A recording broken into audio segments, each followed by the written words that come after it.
Okay, special episode, which is big because it's running up to our fourth of Kapitol Conversations. Again, name is very much still pending. But today we're joined by three special guests. Dave Caputo. Junior AFL star. Never made it though. Yeah. And we'll come back to you, Dave. Isabel Pritchard. Yes. AFLW star. Sure. Yeah. Well, no, I absolutely was reading about it this morning, and that is clearly the case. And also a Kapitol cadet. Yes. And who are you? My name's Marcus. First time here. I'm spewing I didn't get a polo as well. I actually felt like I walked in, a little bit flat. He's had a polo ready to go, and I've just got the dog's kit on. So, I think we were very conscious about that, Marcus, and that we didn't want to allude to there's ways around the salary cap. So we'll just... There's ways, is there? So we'll have to talk later. Usually what we do on this is we get people to explain who they are and a little bit about themselves. And that feels kind of ridiculous with you, Marcus. So I'm going to do it for you, right? So... You got to do it in 30 seconds, though. I can do it. I will start with this because we are proud Bulldogs, man. So best player in the competition, clearly. By far. Clearly. Bulldogs, best and fairest in the premiership year. Pretty good.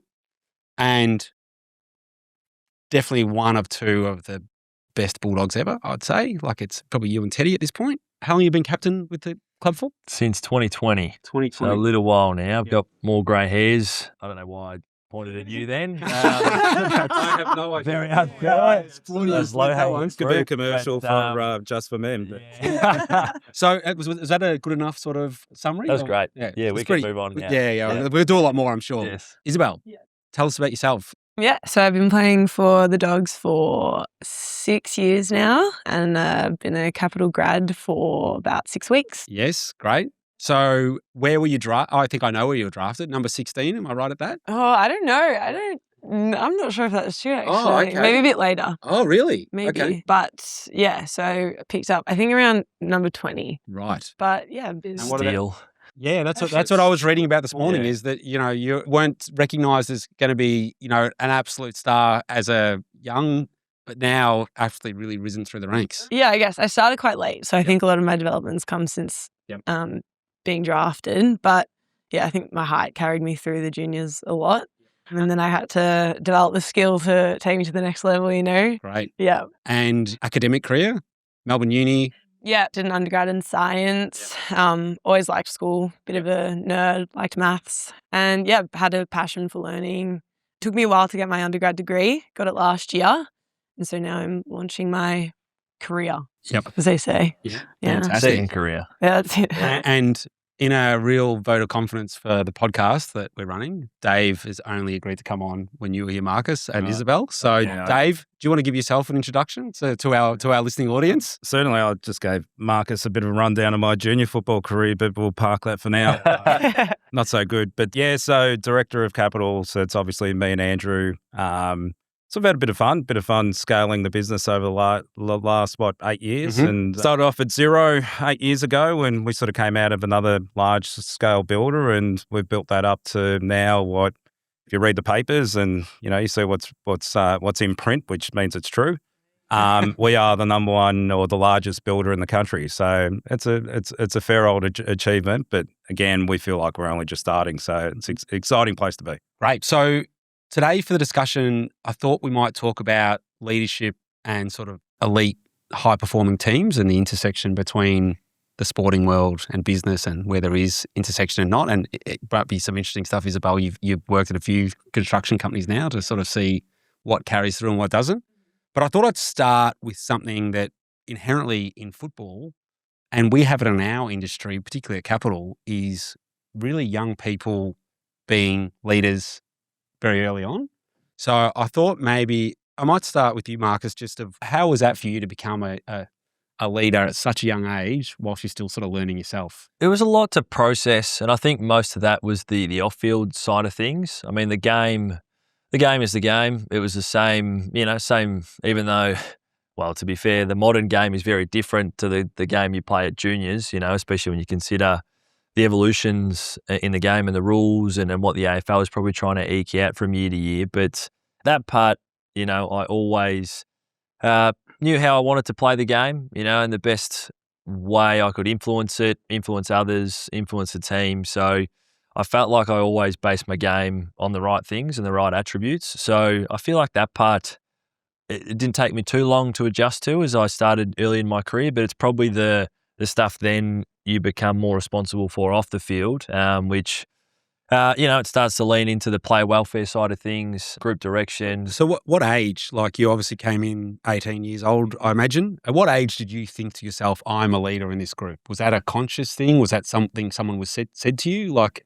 how did you sort of make that realization? It was a few seasons in, I say. When I first was voted into the leadership group in probably my third season, that's when I started to realize the influence I was having. Up until that point, for me, it was, and for probably most boys and girls who join the game, you're just looking to establish yourself, on the field, on the training track, in the locker room. You're just looking to basically show that you deserve to be there. All the things you feel like, the rest of your teammates want to see. So I think from my third season onwards, I was voted into the leadership group from the 2 prior seasons of football. And that's probably when my journey really started, of realising I could probably influence more than just playing the game. Mm-hmm. And Isabel, for you, you've got the challenge of you're building yourself a professional career and also an elite sporting career. What's it been like for you? Probably in one area, you're relatively junior in your start to your career, and another area, you're probably a lot more senior. So how have you found your leadership journey sort of at the Bulldogs? Yeah, I think it's interesting. Like, our team's relatively young. So I'm in the leadership group. I went in a couple seasons ago now, but I'm still, I feel old in the club, but I'm relatively young still, 24. So I think there's sort of, once you spend a couple of years in the program, you sort of figure out the way it works. You establish yourself, as Marcus said, work out the way it works, the standards, the expectations of you as a player. But I think in terms of leadership, that sort of comes out when then you start setting the behaviours and the expectations for the other players. And I think that takes a few years to establish. But a lot of the things that I've taken from football into this career or into working in construction is being vulnerable and asking for help, and the things that, sort of you kind of have this image in your head of what a leader should be or what a leader should look like. And you've taken that from construction, have you? No, sorry, from football. Oh, yeah. I think, you can think about people have an image of a leader in their head, this perfect thing that they don't need any help, they've got it all sorted. I think in leadership, especially working in the leadership group, we've got 7 other girls and we all work together to figure out the best way to lead the team, to drive standards, communicate with the coaches and the program and make the program better. And that takes each one of us, and it takes asking for help and being vulnerable and sharing when you're not sure if you've done something right or if you need help. And I think that really transfers well, especially into starting your career in construction, because it's an overwhelming environment and there's, high stakes and high pressure, but being able to ask for help and find out questions you have answers for. Mm-hmm.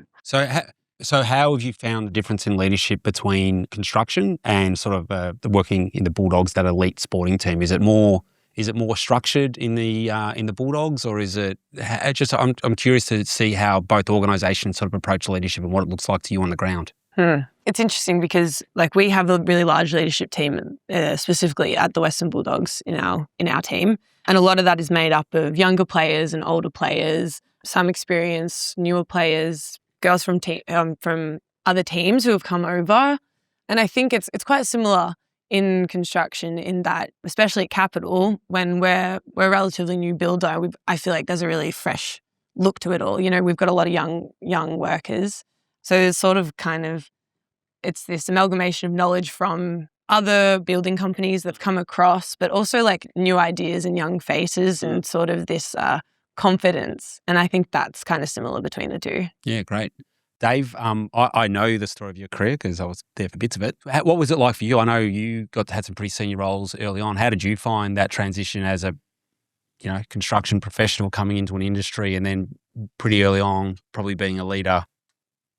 Yeah, I think probably more so later on in my career, I think, and again, you were very much part of it. One of the biggest challenges, but is the most rewarding in developing your leadership skill is actually finding someone that you really relate with and that you can have open and honest sort of challenge conversations. I just think that being able to work with someone, and we do it all the time, and we're completely different personalities, but we'll ultimately end at the same destination, but just with a completely different perspective. And I think having that ability to be able to bounce off other people that you trust and you can be vulnerable with, and you can really challenge without trying to kill each other. You can really challenge the way you think, the way you behave. There's different triggers that you find that, might annoy one person, not the other. And just being able to round out your thinking, I think was probably the biggest part of my career that developed, who I am today. The rest of it is just really stepping stones. And I think, Izzy, to your point, is that you're learning the craft, to get a seat at the table. And I think, really being curious is a massive part of what we do in learning. And I think also having pride in what you do, regardless of your experience or your knowledge, just being really proud of what you do will typically push you past a boundary that you thought that you might have had. And we'll get that level of resilience if you've got true pride. And I think that's sort of one thing over the years the industry has sort of lost and what we're really trying to rebuild at Kapitol. But yeah, I think that process of, building resilience through being proud of what you do, by being curious, and then getting yourself where you can challenge your thinking to then be all rounded. And then when you do go to lead the team, you've actually got different perspectives on how to do it, I think is probably one of the biggest game changers. I'd be curious to know, Izzy, you keep mentioning vulnerability and accountability. I'm curious to know, and maybe start with you, Marcus, is how do you balance that trust? Your teammates you have to trust each other, but also that ability to hold people to account. Like, how is that balanced? And how do you see that? Yeah, we often use a throwaway at the club that the football club is a feedback factory. It's sort of like feedback on steroids because the nature of it is you have to be constantly planning, executing, reviewing, and you're doing that for a whole week. You're doing that for a training session. You're doing that for a meeting, and there are times where you've sort of got to be careful you don't overanalyze. That's probably sometimes the thing we catch ourselves in a bit of a hole with is trying to really, it's like this strange sort of conundrum we were talking about today. I think Bevo mentioned it, is it's like the little things matter, which is an important throwaway, but then you can also sweat the small stuff too much. And it's sort of it's all about perspective. I think that's what we're talking about, especially, in both of your journeys as you're a bit probably further on than we are, with your business journeys is you sort of learn that through doing it the wrong way sometimes. And I reckon that's the point we learn throughout weeks and months and years is how to sort of self-reflect, how to group reflect, have the self-awareness of probably what's needed in the right moment. But there's certainly lots a part of our game that's obviously combative. And part of that is the willingness to have difficult conversations at times, but you've got to put the water in the well. You got to build it before you can sort of take from it. And I think that's probably the key as leaders. You're always trying to invest your knowledge, your time, your energy in others so that if a conversation is needed at times, there's a lot more water in the well from a positive and growth perspective so that you can challenge each other at the best of times. Because I'd imagine that would be a massive thing in being able to shut the noise out, right? Yeah. Because, you got all sorts of critics, you got internal critics, you got your over-measuring, you got people like us who sit on the couch and reckon we could do it better. But that building, that being able to shut the noise out, I would imagine would be pretty complex and difficult with all the different means of media that's out there. Like, do you guys train for that? How do you prepare for that? Yeah, it's a difficult one because I do think it's spoken about in a general sense. And I think what, especially internally, you're trying to coach is, is coach team, coach team behaviours, base your game on what's best for the team. But then externally, all you probably read and hear about is the individual. And so obviously the consumption rate has gone up significantly through the different mediums, through the way the game's chopped up now, through certain measures. Everything's done in sort of small hits and formats, and that's probably what most players are looking at sometimes during the week. And so, which it must be human nature because it's easy to say just do the right thing for the team, but then your contract, your career in some degrees, yes, is dependent on your individual performance. So it must be a really interesting tension that you guys have to deal with of like, doing exactly what the team says, and how am I making sure that I'm standing out, that I get that next contract or a better contract or whatever it might be. I mean, they're the realities, I think, of our game that affects sort of everyone on the list. But I think ultimately lots of what you do, and Pritch is going through this at the minute with the storytelling and I guess you're setting yourself up throughout the course of the pre-season, and you're layering all the things that you want to stand for as a team and as a club. And it takes hours and hours of sort of repetition, of revisiting, of reminding, so that when it comes to season time and when the stress does go up and the pressure does go up, everything's been really well sort of hardened over the course of a pre-season and potentially years, if you're chipping away at things. And that's the one thing you got to continue to put time in, is the overall sort of storyline and your values of how you want to be seen as a team. And, make sure that if it does get shaky at times throughout the season, which is sort of not the position we've found ourselves in. We've had a tough sort of 4 or 5 weeks. I'm not sure where this podcast is gonna go out on the airs, but we just beat Melbourne by a couple of points over the weekend. Prior to that, we sort of went back into a bit of a sort of rediscovery sort of mode had started the season well, had a tough sort of couple of weeks, and then had to find our way back into our sort of winning ways. And do we feel like we're right there? During those phases when it's not going well, whether that's for a period of the season or a finals game, I'll be interested to know, do you think you learn more during that period about the team and yourselves, or do you learn more when you're flying and it's all just clicking?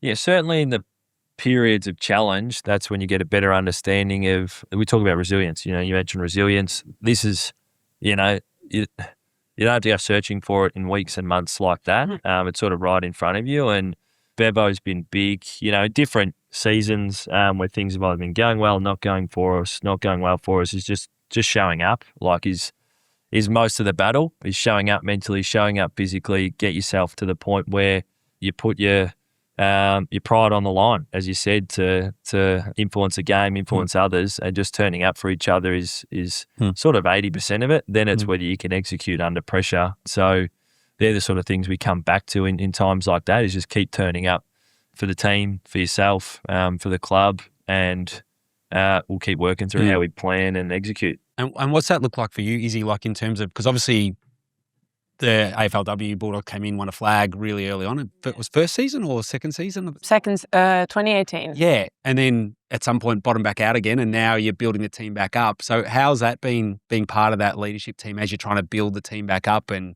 there might be years where you're going to go, we're probably not going to win the flag this year. This is a different journey for us. Yeah, I think the backbone of all of that, when times get hard, or, maybe it is hard to see, you've had a few difficult weeks, the relationships that you have with the teammates is really what drives you forward, because maybe, motivation is low, but staying consistent is the most important thing during those times. And the reason that you can do that is because you're sort of in it together, and it gets tough, but when you have to have those hard conversations, it's the relationships that you have with your teammates that is going to make that easier. You can't, have these difficult conversations without having something to come back to. And yeah, as Marcus said, it's filling the well. You're investing in your teammates, you're investing in your friends after all, so that you can get through the tough times together. Which is amazing grounding. If you think about all the soft skills we try to teach and all the things we try to mentor in our business, like they're the hardest things to do is actually, learn to have hard conversations that are constructive, to really be supportive. Now, it takes years and years of refinement in ultimately what we do. And a lot of people don't generate those sort of skills ever in their leadership journey. And to build that through football and the football team, because it's live, you're dealing with it right then and there. You can't avoid it. I just find that's amazing. And we're sort of talking about you stepping into the next phase of your professional career in with us. And, they're the skills that really will separate you from a lot of other people that are just coming out of uni and stepping into the real world, because we are a people business. Yeah. And I just find it fascinating that you I don't know if you're forced to learn that skill or if it's just something that organically sort of builds, but it's impressive stuff. And what do you reckon, Dave, for you, like during, let's say, tough times, like we went through COVID, and in our world, all the inflation in the construction industry after that, like what does it look like, leadership in those sort of tough times in your mind?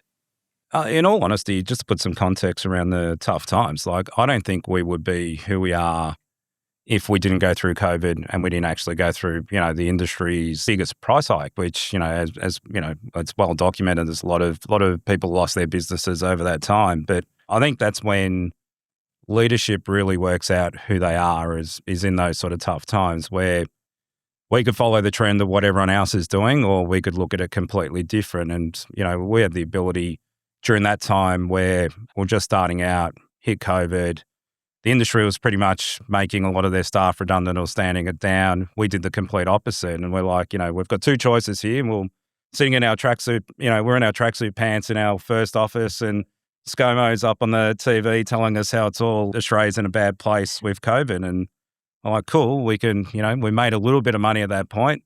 We can batten down the hatches. We can get rid of some luxuries and whatever else and just try and survive, or, we can double down and go hard, right? And go hard meant supporting all our team, supporting our staff, even though they weren't out on site.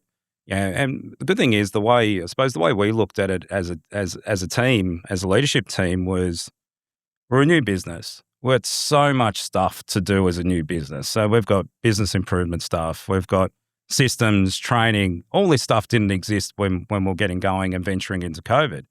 So having our talent work on business improvement or team improvement versus standing them down, trying to save a buck or two, I think that really pushed us from being a small builder in a business sense to a large builder, even though we weren't at a large scale, but we were preparing our systems and who we were to be a larger construction company.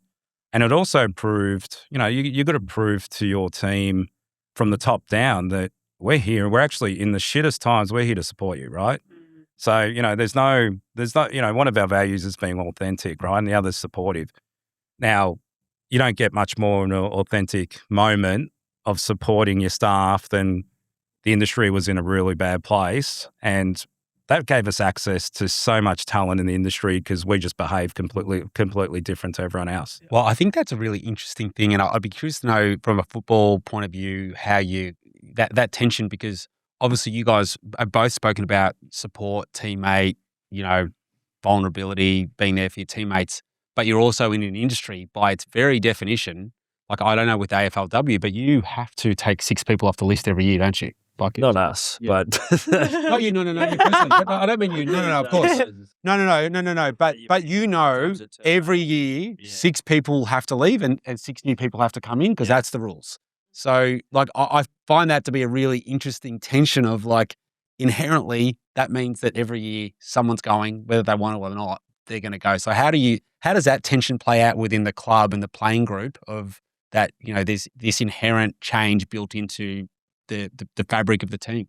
Yeah, well, it's even more so than that because when you think about week to week, someone's getting promoted, someone's getting demoted. Like that's feedback is incredible. Yeah. Like, you are no longer good enough to play in the team. It's Pretty unbelievable. cool. Yeah, that's as thick and fast as it gets. Like you one week feel like how good's this?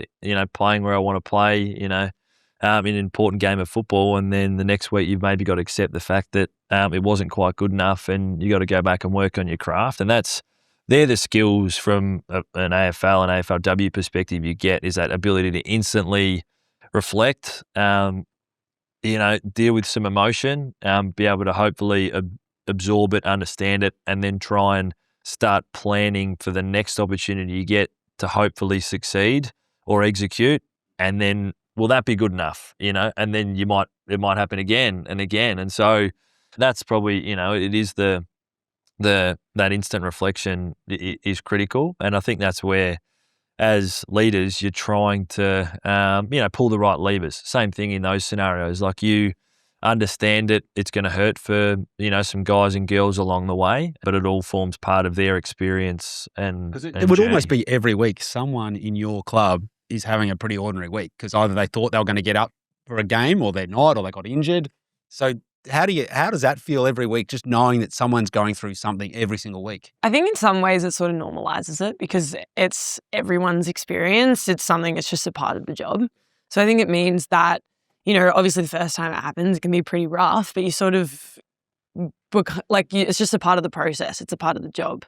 And that means that, your teammates are getting around to support you but also that you kind of just you move on. Like you just focus on the next task at hand. It's sort of like it's not worth dwelling on. I think in some ways too, like the way to get better at this kind of stuff is for you to experience it. And I think that can apply to a lot of the things like getting dropped or, getting recalled, but also what are the challenges that come with a high performance environment, injuries, any experiences that can be challenging. The only way for you to adapt to them is to actually experience them and for them to become normal. So I think they can be tough, but also they kind of just become a part of the job.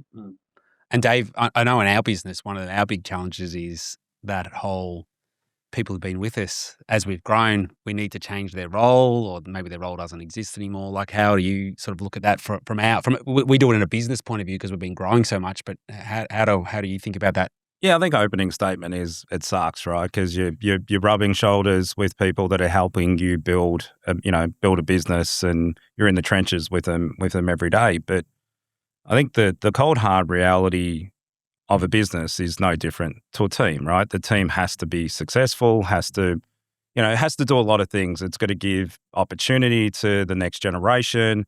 Then you've also, you've got to pretty much roll out the fundamentals. Now, we are exactly that. Like it's, we always have a constant tension, although not as public as you guys, but having a constant tension to outperform what we do, I think is really good, is really natural, and it doesn't feel great. And we've had a lot of really hard conversations over the years with people that, work their ass off, work so hard for you, but just aren't that next generational leader or can't scale with the business. And that bit's unfortunate, but I think our focus is the business must succeed. We employ close to 600 in management alone, and 1,000 odd direct workforce that, we're always going to consider the performance of the overarching business over the individual.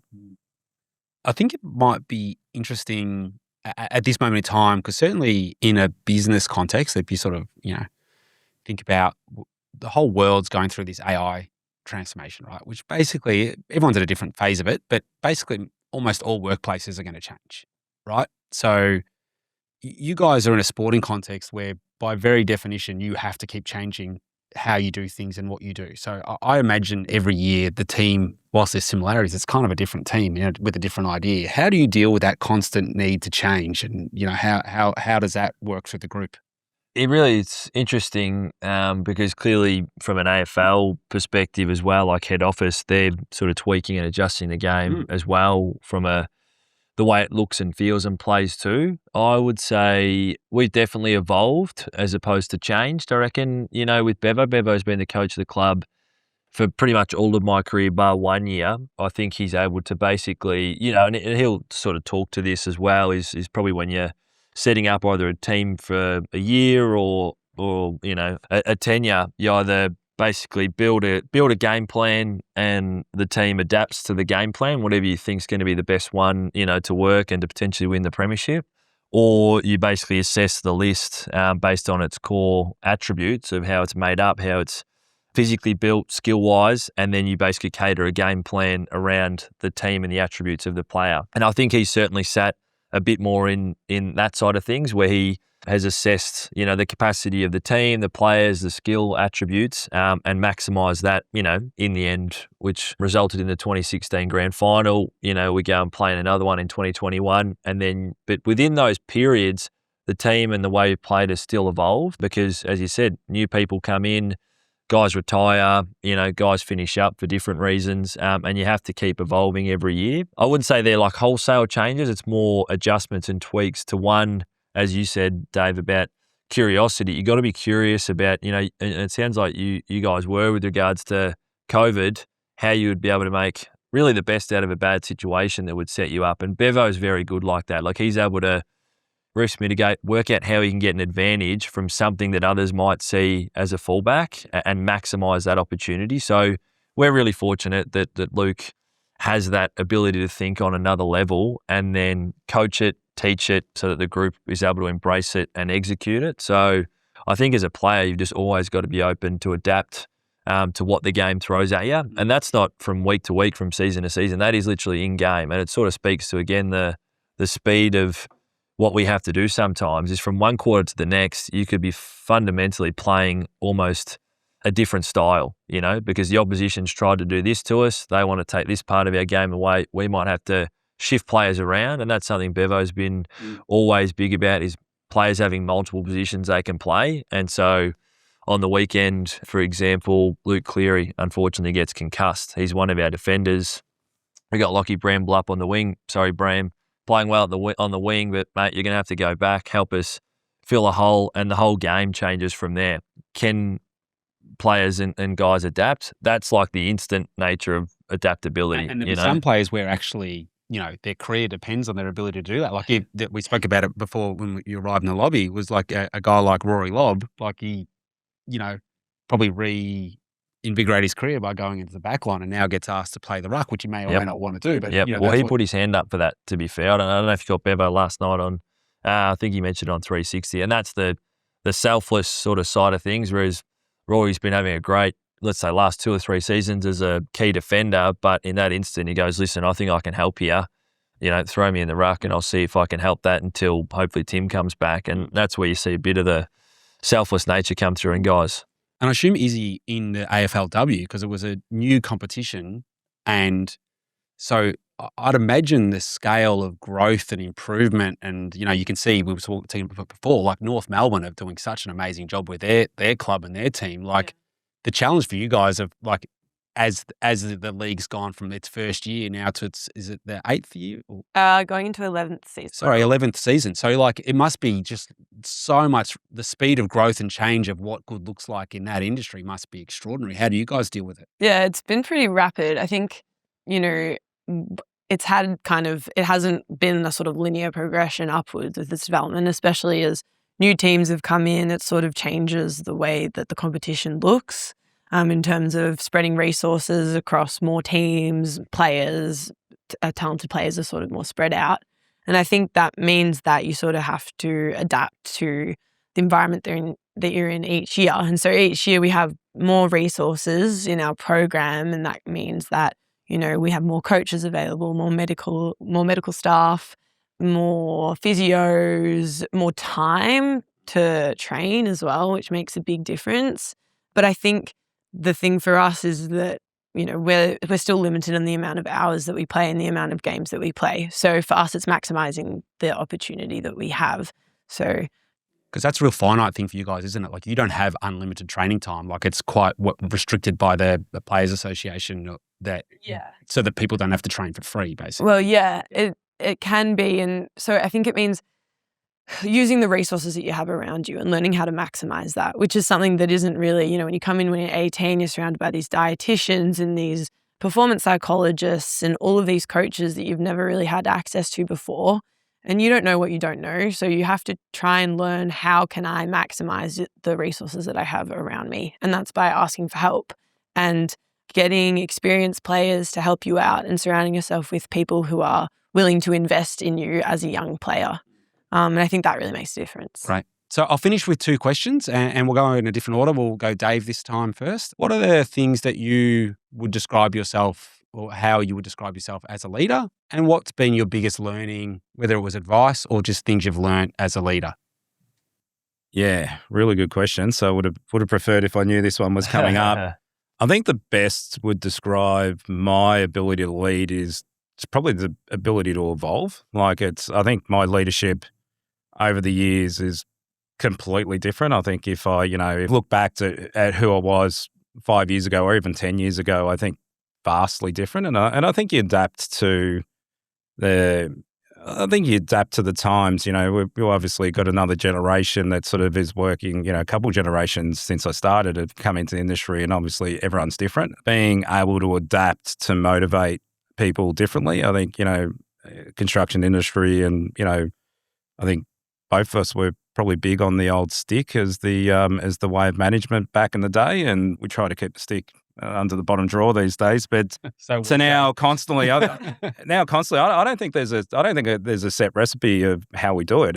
I think it's just constantly evolving and finding ways to not so much motivate. I don't like using motivation as finding ways to motivate people as a way of leading. I think trying to find ways to support people to train people, but to create discipline in what we do. Having discipline in the way you manage and in your life is something you can do forever. I think motivation's very temporary. Like, again, the stick was just a form of motivation, right? So, which is very short term. So I think especially now, the way we look at it is how do I create discipline so we're performing at a high level for an extended period, obviously. Second part of the question was? What's the best advice or what's the biggest learning you had? Like, is there anything you've ever taken away as like, that was a key moment of learning or an inflection point in your leadership? Yeah, like a lot of people tell me that they learn leadership style off really good leaders. I think I was the opposite. I actually think I learnt to lead off bad leaders because you actually can sit in the room and we're doing a drive-by now. And really, yes, that's right. And really feel that, you can really see the impact that bad leadership has on people. I think that's where you can learn if you really sit on.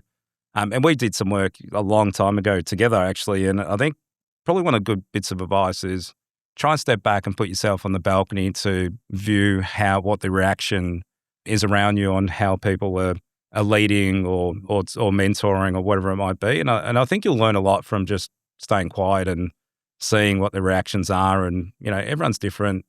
You motivate everyone differently or create discipline around things differently. But I think if you can step back and actually really evaluate what works and doesn't work rather than being so convicted into, one style of leadership. What's the saying? Be able to look at the dance floor rather than be on the dance floor. 100%. Izzy, what's your sort of style that you think your leadership looks like and big lessons you've learned? I mean, I think it's still pretty early to say. I think I'm still hopefully early on in my leadership journey. I think for me, especially in that case, is that surrounding myself with people who know more than me is so valuable. There's obviously in the construction industry and on the football field, there's always people who know more than I, and to be able to latch on to them and ask them questions and be forever curious is helps me develop.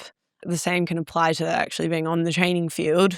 You're growing when there's people around you that are better than you, and I think that applies. But how will you deal with that when then that's not the case, that you are that person? I'm not sure. You deal with like how I'll go hang out with Marcus. No, but what I'm how are you approaching that with actually one day that might be me? Like I will be the one that everyone. We've seen it, in our industry where you're chasing someone to be better than them, and once you are better, that's virtually the start of the self-destruction. Well, yeah, I guess then you sort of. In terms of leadership, I think then you're reaching out to mentors who can potentially support you maybe outside of the football club.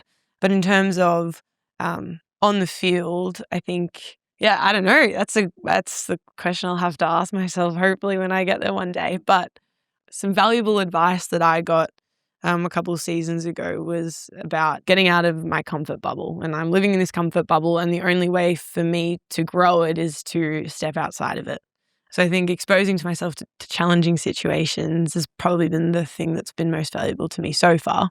I mean, that didn't really answer your question. No, that's a great, and I think it's so true. Like you grow when you feel challenged. Like I say to Dave all the time, like I drive home so many nights and I think, oh God, I did not do today at all like I wanted to. Yeah. Like it's, and I just like, that's not how I wanted that to go. That's not how I wanted to be as a leader. I think leadership is one of these really hard topics where you're always getting better at it because people change. So you're never just like, I've nailed that, now I've got it. It's like you have to keep changing. You have to master. You can't master it. You have to keep getting better and better at it. Yeah. Well, it's pretty easy. We can all just shut off and go, yeah, cool, we're shooting the lights out. Or you open up your mind to getting more feedback, chasing feedback, listening to the issues that, in front of you, dealing with them. Like there's never a day, me and you in particular, Devo, that we're sitting there going, we're shooting the lights out. Now, a lot of people might pat us on the back and we're like, hold on a sec, like we have got so much to do.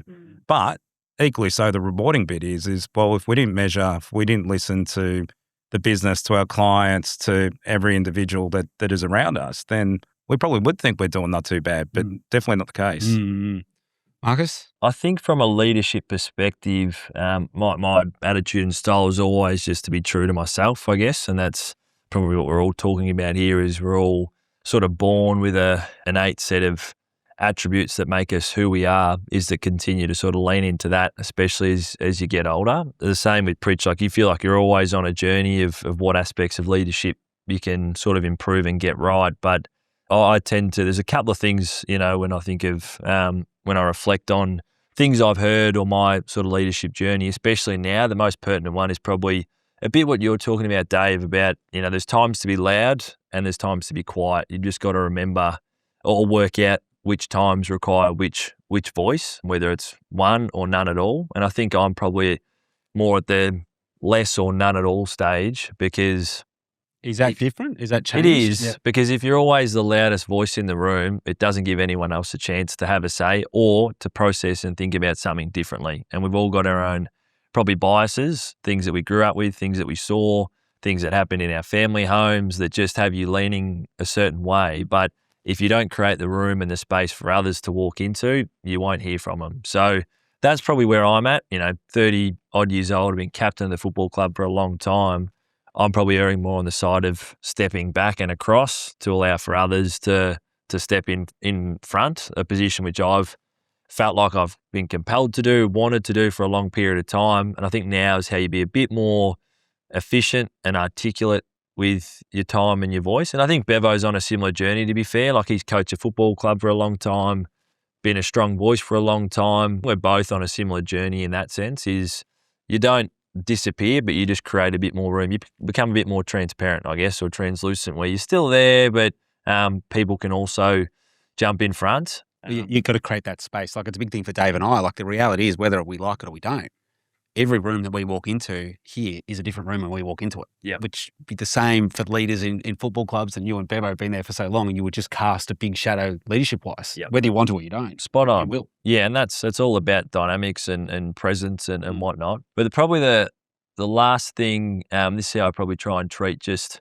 you know, the football club, my journey and career in general. It was an excerpt from a book that I reckon my sports psychologist, Lisa Stevens at the time, put me onto, and it's more about the one-on-one dealings with people across your journey, whether you've known them for 1 minute, 10 years, 20 years, is that people, they don't remember what you did for them, but they remember how you made them feel. And I think that's probably my attitude when it comes to the game, my career, my life in itself, is always sort of remembering that that's a bit of the North Star, is it's, how you make people feel at the end of the day is how they'll feel around you, and how they'll probably want to work and collaborate with you. And so that's probably one of my final bits, I guess, and something that will always be true. Which is really interesting. We've seen you obviously off the field, in amongst many rooms with some pretty serious people in the corporate world, and and you carry yourself as well on the field as what you do off the field.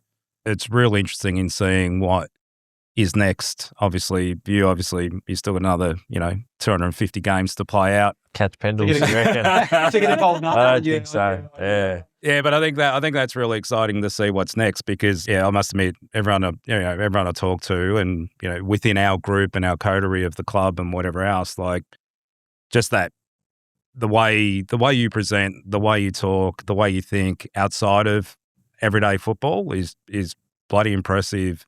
You haven't spoken to my wife though yet, and that's the other part of my life. I think I'm doing pretty well until my wife gives me direct feedback too. So anyway, we all can't control that. She might think differently, but that can be a conversation. The next podcast. Yeah, that's right. Slightly different tone. All right, great. Thank you so much, everyone. Episode number 4 of Capital Conversations in the can. That was a great one. So thank you, Dave, for making the time to come 20 metres from your desk across. Izzy, to come from site down in North Melbourne, Macaulay Road, and from, no doubt, lots of training commitments. Call this the sweatshop, because obviously anyone listening or looking at this, you can't appreciate it. It's 40 degrees That's in this right. room. We're building resilience working in this room because it's so hot. If only we knew a builder. And Marcus, thank you so much for making the time. We really appreciate everyone. All right, Thanks, everyone, you. guys. Cheers, guys. Cheers.